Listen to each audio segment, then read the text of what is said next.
Hey guys, Knocker here, as always, and today we're going to take a look at my very first combat mission here with the Fw-190A-8. Now, the Fw-190 is from the Focke-Wulf company and from the very prolific German aircraft designer Kurt Tank, who designed a number of very cool and interesting aircraft for the Focke-Wulf company, both pre-war and during the war.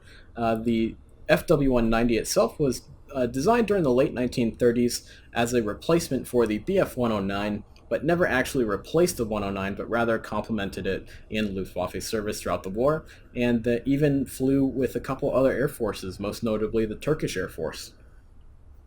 So it's a very interesting aircraft here, especially with that big radial engine in front, which is different from all the other warbirds in DCS, aside from the I-16, which just really didn't grasp my attention in the same way the Fw-190 did. So let's go ahead and get started and hop into my first combat mission.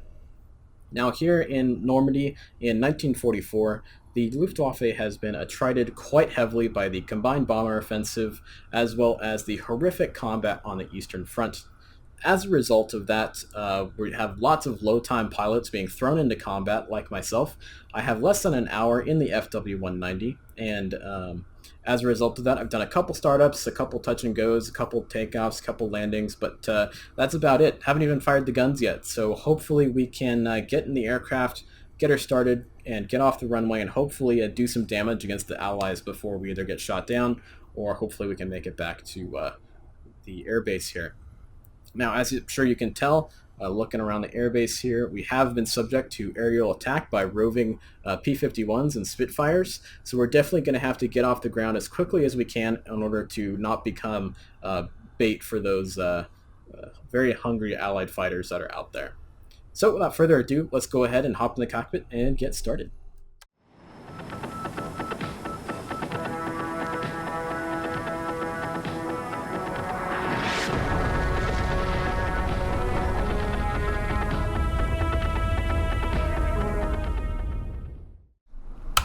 So I am doing this video live as a live commentary. I just thought it'd be kind of fun to make this video today. So bear with me there in terms of tripping over my words and things. Alright, so first thing I'm going to do is open up these panels. Get all the circuits we need pushed in.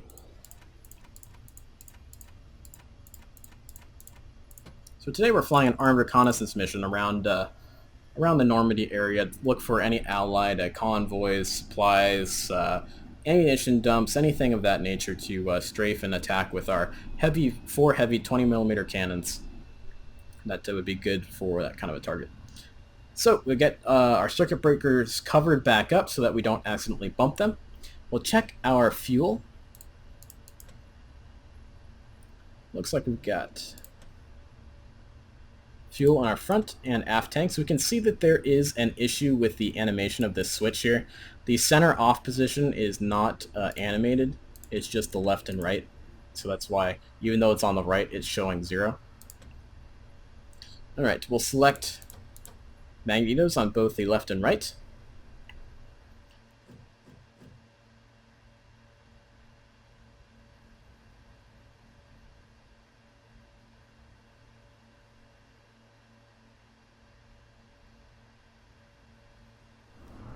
Alrighty, what's next?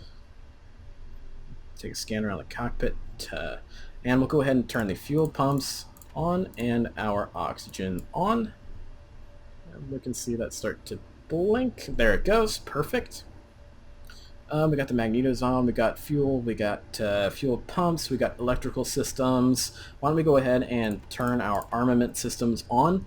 Now don't worry, we won't be unsafe on the ground here because our master arm switch up here is still turned off. Alrighty, what else? We'll go ahead and turn our radio on. The radio is work in progress, so don't expect too much from that guy there. So let's go ahead and put the throttle into the idle detent, and we'll open it up just slightly to aid with our startup a bit. Next, we'll go ahead and undo the cover for our start switch here, and we'll go ahead and push her in to start up the inertial starter. Make sure our prop is clear, Clear on the left, and clear on the right. Wait for 25 seconds for the starter to spin up to full speed.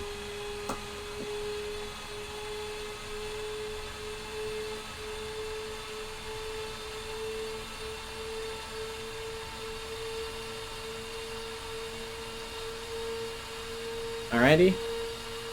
And starting.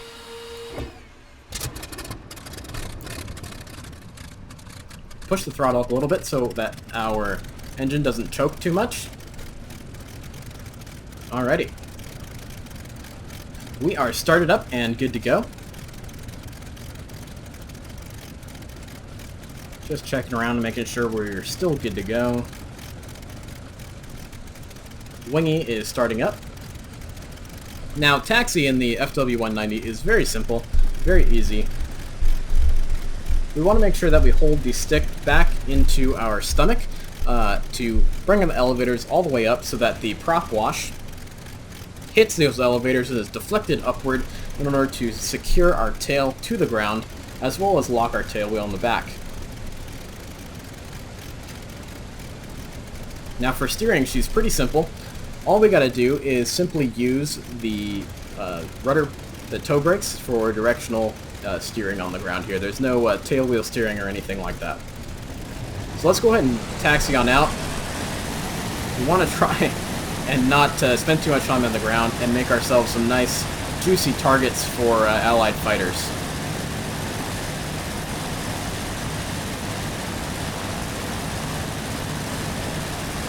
So radial engines here in DCS are going to be something that it's going to be different for a lot of DCS Warbird players. You don't have to necessarily fly the engine as precisely as you would in, say, a P-51 or a BF-109. Because our air-cooled radial engine is a lot easier and simpler to work, and is a lot more resilient to damage, both battle damage as well as user-induced damage. I know I've blown quite a few DCS World props before. And radial engines are known to be able to take punishment and still keep on chugging and bring their pilots home. Even with things like cylinders shot out and other catastrophic damage to the engine. Which is especially important in a ground attack aircraft like the Fw-190A-8, the P-47D Thunderbolt, or the AD Skyraider, A1 Skyraider that flew in Korea and Vietnam.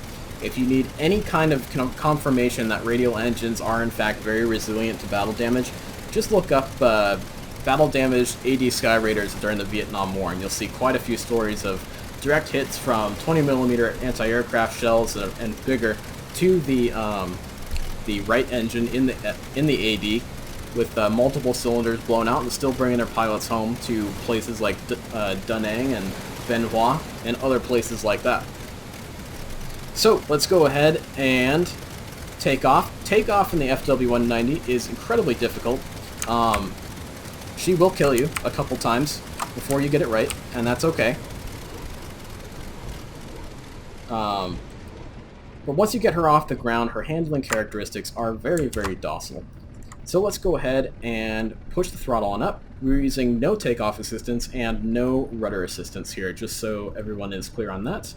So let's go ahead and push her on up. Full right rudder.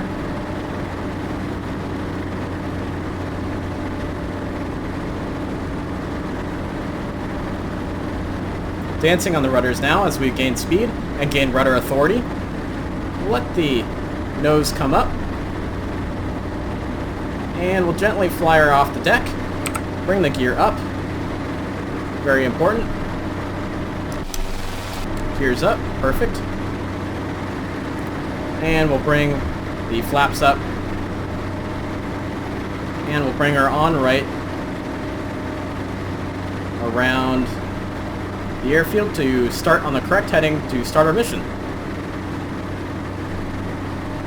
Now the Fw-190 was introduced in 1941 and was a shock to the Allies. It really made everything the Allies had up to that point obsolete overnight.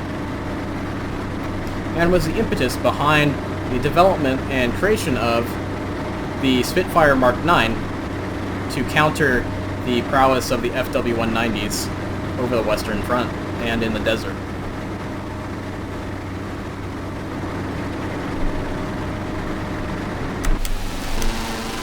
Alright, wingman's up in the air. I'm going to go ahead and pull this back. And because we lack elevator and aileron trim, I'm sorry, we have elevator trim. Because we lack rudder and aileron trim, we're going to plant our feet on the floor of the cockpit and use our toes in a locked position to kind of hold a more steady position on the rudder pedals. As you can see, she gained speed pretty darn well down on the deck.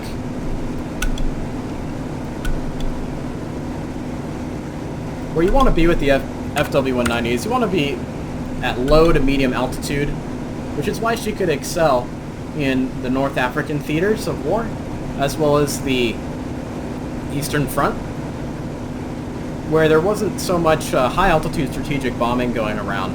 Dogfights were fought down low and quickly on the deck, rather than long, drawn-out aerial battles around formations of B-17s and B-24s.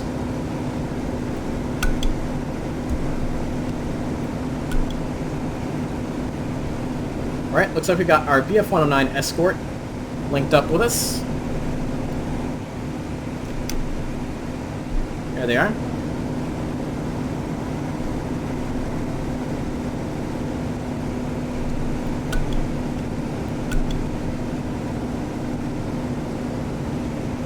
As we can see, of course, Normandy is ablaze and is a very much an active battlefield. And right now I've got her trimmed out so well that I actually am taking my hand off the stick and she's able to hold a heading. Now we do have a little bit of turbulence, as it is a hot fall day, so we're going to have some upwellings around the area. Let's start bringing our lefts again for a course.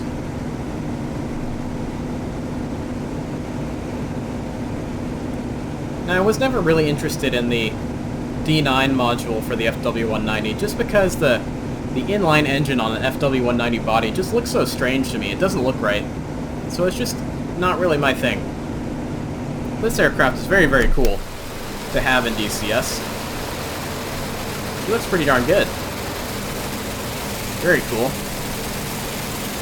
Looks like some French partisans sprayed over my swastika. And how did those get on? We don't want those on. There we go. Navigation lights should be out. It's a good thing I caught that. I would have been a sitting duck for Allied fighters roving the area. That's alright, it's a rookie mistake. It's supposed to be a newbie anyway. And she is just very, very, very nice to fly. Make sure we have the aircraft armed up, just in case we do get jumped.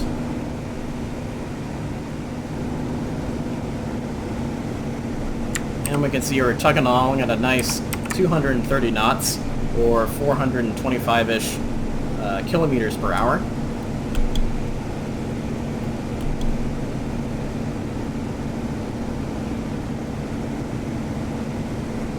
Now the aircraft does feature an automatic governor for the constant speed propeller, which is very nice. And unfortunately, as of yet, the keybinds for tuning the RPM of the propeller manually are not yet implemented, or I can't get them to bind. I'm sure it is another EA bug, but I'm sure it'll be fixed soon. Little French village down there.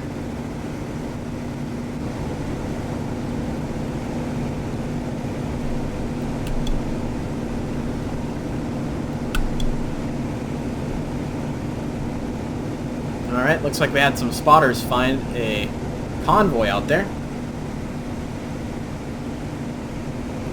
So we'll have to see if we can find that guy. There's an abandoned airfield that has been bombed multiple times. And so we're staying nice and low, playing to our strengths here in the Fw-190, as well as trying to slip underneath any allied caps that are in the area.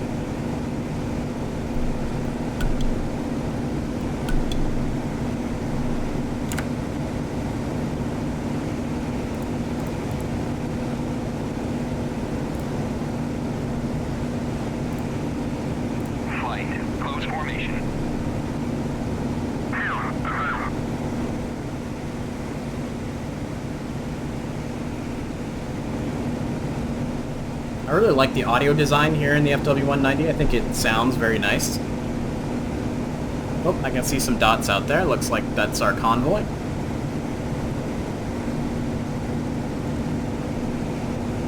Now, I like the Normandy map, but the trees just aren't my favorite.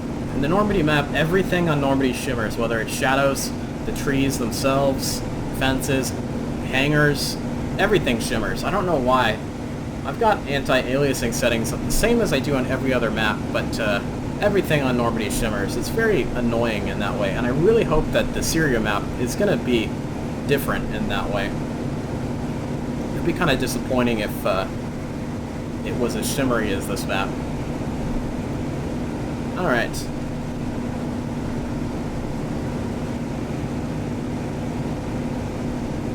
Uh-oh. 2 Spitfires out there. Light. So yeah, the communications in the Fw-190 are very strange at the moment. I don't know why things don't work the way they should.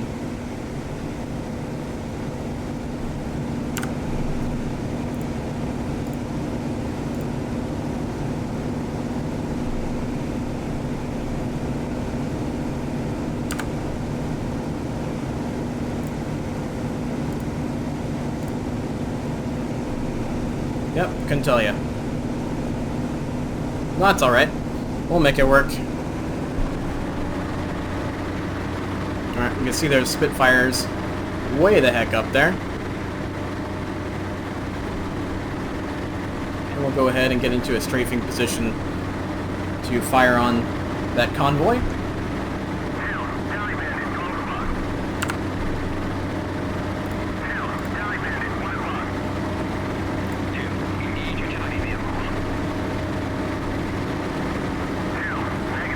I'm gonna go ahead and let our escorts take care of those bandits. Whoa there. Some tracers.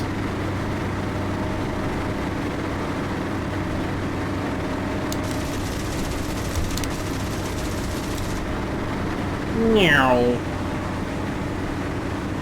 I think we hit him. Didn't kill anything yet. That's alright. Alright, where'd those Spitfires go? There's one. Is he coming around on me? Don't think so. There's one down low. Yep, he's engaged with that escort. Alright, looks like that convoy is still rolling, so we'll go ahead and engage it again.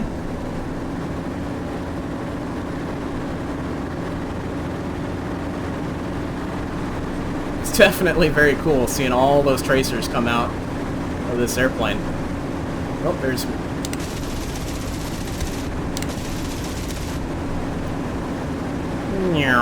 right over that convoy again. Oh, looks like a couple Shermans.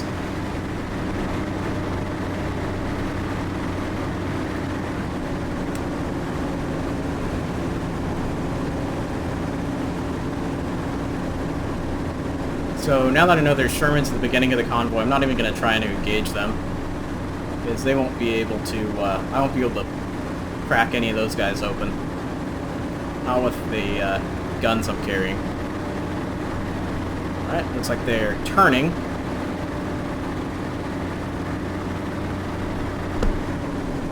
Oh, there, looks like they're shooting at our wingman.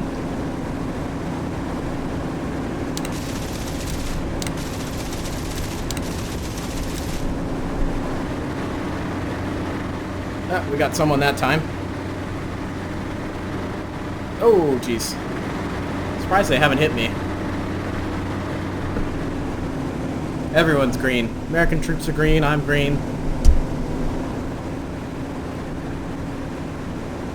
Apparently these guys weren't at the Kasserine Pass.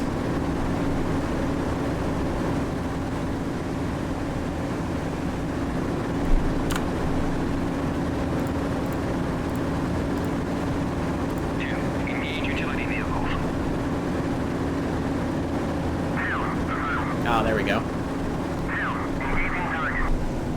I think this airplane's a heck of a lot more fun to fly than the Fw-109, in my opinion. She's definitely got more guns, and that's always cool. Looks like there's still a Spitfire out there. Let's take a look at the F-10 map and see what's going on. Oh, there's two of them out there still. Looks like they're both defensive. And our Fw-109 escorts are doing their thing. Look at the convoy still moving. Trying to get out of the kill zone, so to speak. Alright, here we go. Fast, quick passes. Whoa there.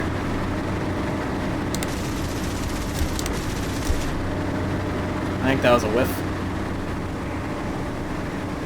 Yeah, it looked like some non-armored vehicles are bunched up right there, so that was a very much a missed opportunity. Well, do we still have gas? Let's see.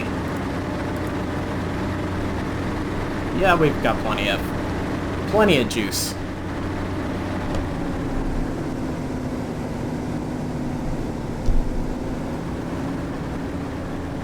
When we put up the push the throttle up, it's very interesting how the noise over the canopy sound increases by quite a bit. It's kind of cool in that way. Alright, looks like our escorts definitely have those Spitfires tangled up, so... Yeehaw. There's that 50 cal coming up at me.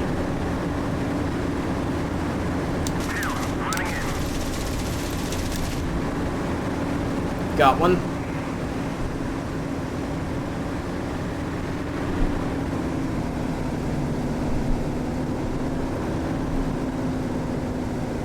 Sounds like our wingman's finally engaging.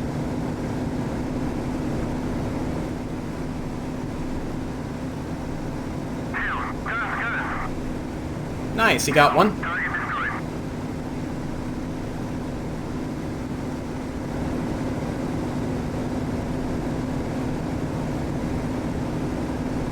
Alright, looks like we're going to try and come down the axis of the convoy. It's fun being the bad guys sometimes, isn't it? We should try flying some more Russian airplanes. Alright, letting the nose settle a little bit.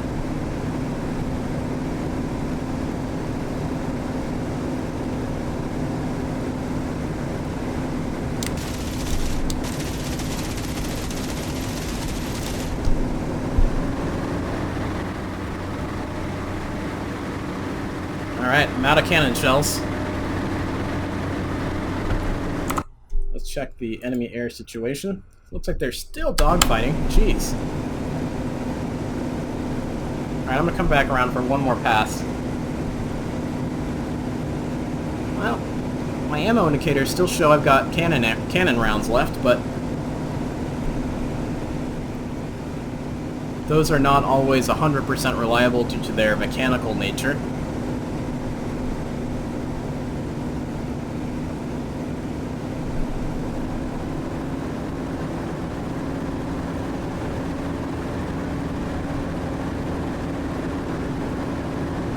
Still have my feet planted on the ground, putting in slight right rudder as a pseudo rudder trim almost. Oh geez.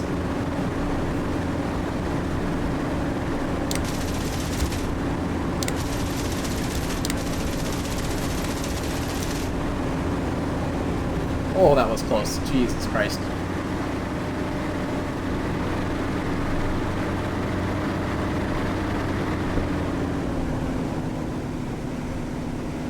Alright, looks like one of those half-tracks are still down there at the end of the convoy. I think I can pick off that half-track with machine gun rounds. I think the forward three are Shermans, which I really just don't have the weaponry to crack. Alright, one more pass, and I think we better haul ass. There's tracers.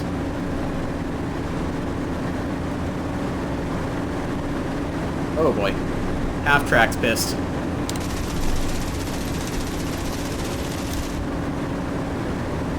Yeehaw. Alrighty. Time to head home.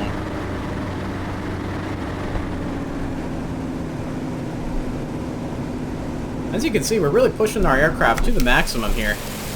And not having any hard time with overheating the engine. But we're going to go ahead and open up our vents. So we definitely left quite a trail of destruction there.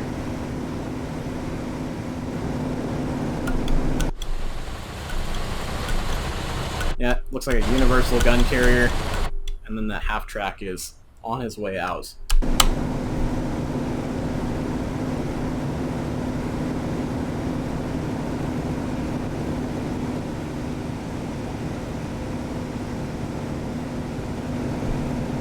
Alright, those Spitfires down. They sure are. So we're going to go ahead and start heading on home.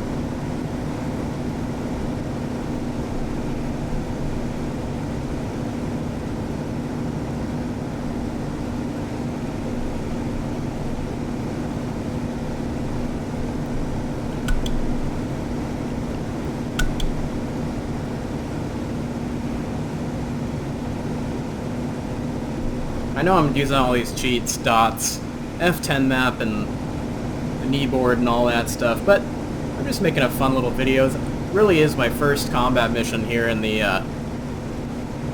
Fw-190, and you know what? Why not? Just trying to have a little fun here.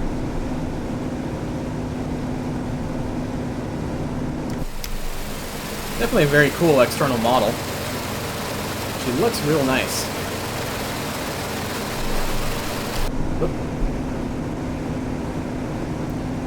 You know, she's very docile in terms of warbirds, but she definitely will get away from you if you're not careful with it. A little too much trim. Still have our feet planted on the ground. And I'll open up. See how I have the rudder pretty much to the right here, for the most part, with my feet down on the ground. That's what you're going to want to be for the most part when you're flying the aircraft. And we can see our escorts coming back up to us.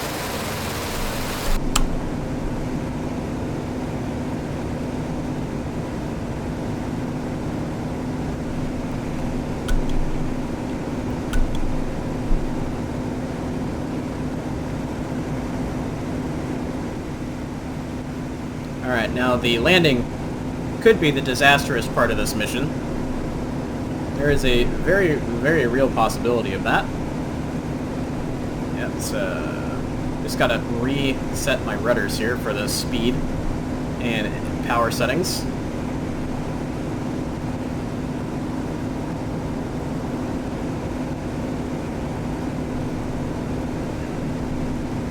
Engine values are looking very good. As you can see, it's just very, very easy to fly this aircraft compared to other aircraft, because you just don't have to fly the engine like you do with a liquid-cooled inline engine. She kind of just cools herself, and that's the whole point of the air-cooled radial engines.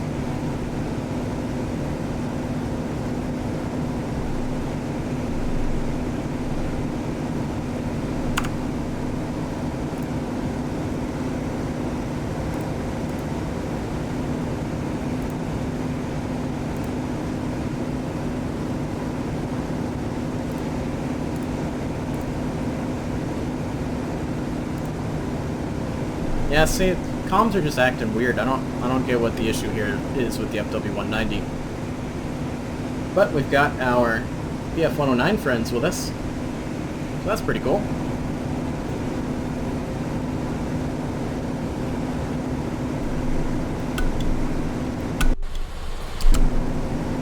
And I believe that our airfield is that very far, large smoke out there.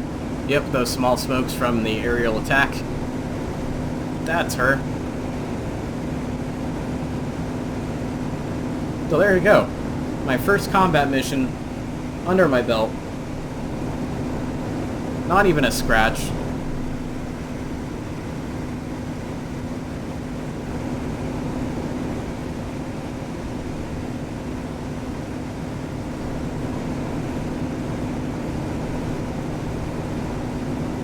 Hopefully we got away clean and there's no fighters shadowing us back to our airbase. It's always a bummer to get shot down on final approach.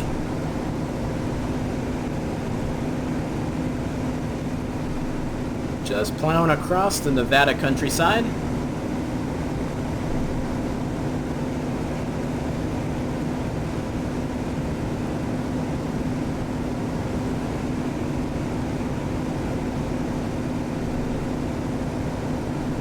It's pretty easy to keep in a stable altitude.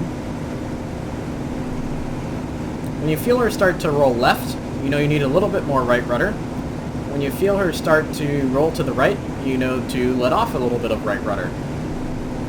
And when you have it perfect and dialed in, you can take your hand off the stick and throttle and fly straight and level, just like so. Kind of cool. Starts just a tiny bit of a dip to the left.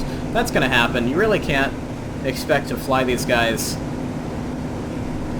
long distance with, you know, not paying attention to the flight controls.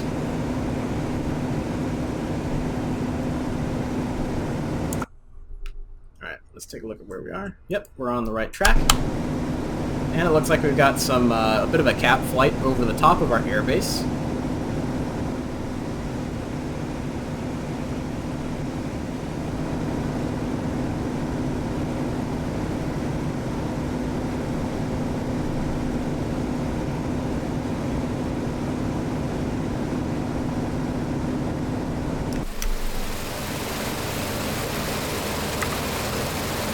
That's a cool shot. Take some screenshots there.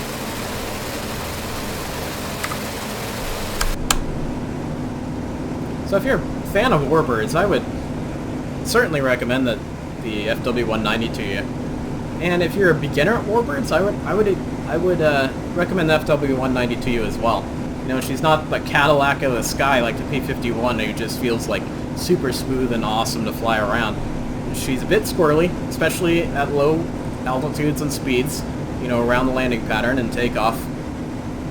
But once you get her up in the air and up to speed, she is very, very docile. Very nice handling characteristics.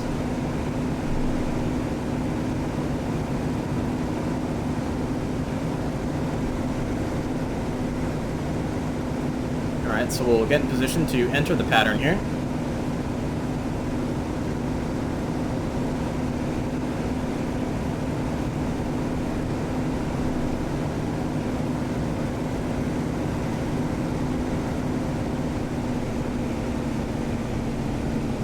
Alright, let's see how well or how bad this goes. Alright, that's the runway we're going for. Going for the short runway, of course. Alright, really got to bring that speed down.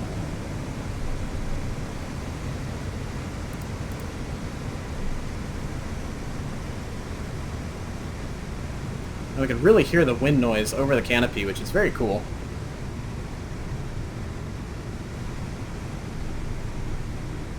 And we can see that roll to the right is because we reduced engine power, and thus we're having a lot less left-hand torque.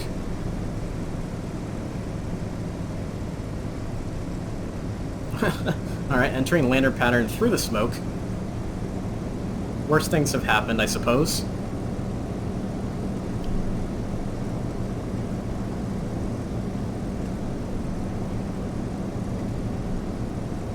Trim the nose up.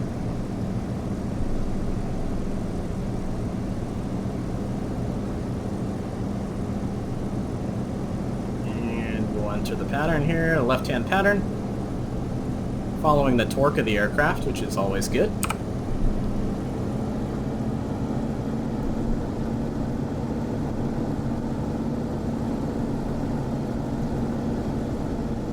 Oh boy.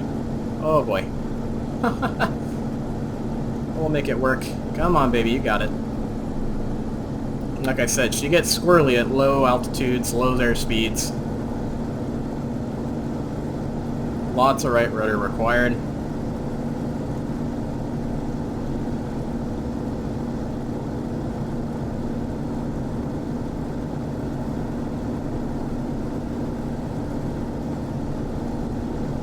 Oh boy, lots of side slip.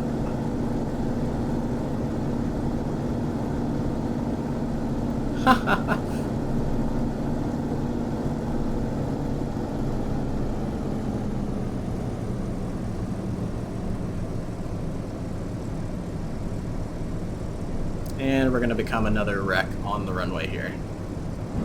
Oh boy. Come on. Come on. Yep.